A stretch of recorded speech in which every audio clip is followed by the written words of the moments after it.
December 1976, Shorthand Tamil Senior Grade. Get ready for the dictation. 10 seconds. 5 seconds. Start. பேரவை தலைவர் அவர்களே, கடந்த 4 தினங்களாக கவர்னர் உரையின் பேரில் விவாதம் நடந்து வந்திருக்கிறது. ஒரு நாள் அந்த விவாதத்தின் போது நான் இங்கே இருக்க முடியவில்லை. மற்ற நாட்களில் விவாதம் நடந்தபோது நான் நேரில் கேட்டு வந்திருக்கிறேன். நான் வராத நாள் நடந்த விவாதத்தை பத்திரிகையின் மூலமாகவும் இங்கே எடுத்திருக்கக்கூடிய குறிப்புகளின் மூலமாகவும் பேசிய விஷயங்கள் எல்லாவற்றையும் ஓரளவு தெரிந்து கொண்டிருக்கிறேன்.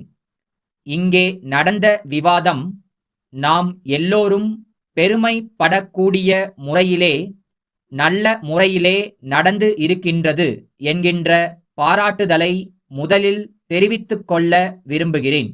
கவர்னர் உரையின் விவாதத்தின் போது இந்த உரையில் போதிய அளவு இந்த அரசாங்கத்தினுடைய கொள்கைகள் விளக்கப்படவில்லை என்ற குற்றச்சாட்டு பெரிதாகச் சொல்லப்படுகிறது. கவர்னர் அவர்களது உரையில் என்ன இருக்க வேண்டும்? நிதியமைச்சர் அவர்களுடைய பட்ஜெட் உரையில் என்ன இருக்க வேண்டும் என்று வகுத்து கூறினார்கள். கவர்னரது உரையில் என்ன இருக்க வேண்டும் என்று அவர்கள் கூறியதை முழுவதையும் நான் ஒப்புக்கொள்ள தயாராயில்லை. நம்முடைய கவர்னர் அவர்களது உரையில் எந்தவிதமான குறையும் இல்லை. சொல்ல வேண்டிய அளவிற்கு மேல் அதில் குறிப்பிட்டிருக்கிறார் என்பதை அவர்கள் ஒத்துக்கொள்வார்கள் என்று நம்புகிறேன். இதிலே பல பேர்கள் நினைப்பது என்னவென்றால், புது மந்திரி சபை ஒன்று ஏற்பட்டு இருக்கிறது. புது திட்டங்களை நாம் இப்போது உடனடியாக ஆரம்பிக்கப் போகிறோம் என்று கவர்னரது உரையில் கொடுத்திருக்க வேண்டுமென்று நினைக்கிறார்கள்.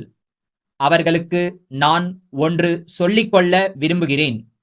ஒவ்வொரு வருடமும் என்னென்ன திட்டங்களை நிறைவேற்றியாக வேண்டும், இப்போது நிறைவேற்றப்படுகிற திட்டங்களில் என்னென்ன குறைகள் இருக்கின்றன, அக்குறைகளை நிவர்த்தி செய்து எப்படி அபிவிருத்தி செய்வது என்ற முறையில் திட்டங்களை வகுத்தோம்.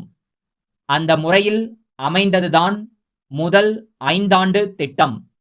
அது முடிந்த பிறகு மக்களை கலந்து ஆலோசித்து யார் யார் யோசனைகளை சொல்ல தயாராய் இருந்தார்களோ அவர்களுடைய யோசனைகளை கேட்டு நாட்டிலுள்ள சிறந்த பொருளாதார நிபுணர்களையும் திட்டத்துறை வல்லுநர்களையும் கலந்து ஆலோசித்து வெளிநாடுகளில் இருந்து வந்த நிபுணர்களையும் கலந்து ஆலோசித்து அடுத்த 5 ஆண்டுகளில் என்ன செய்து முடிக்க வேண்டுமென்று தீர்மானித்து ஒரு திட்டம் உருவாக்கி, அந்த திட்டத்தின் அடிப்படையில்தான் இந்த அரசாங்கம் நடக்கப் போகிறதேயொழிய தேர்தல் முடிந்து புதிய மந்திரி சபை வந்திருக்கிறது.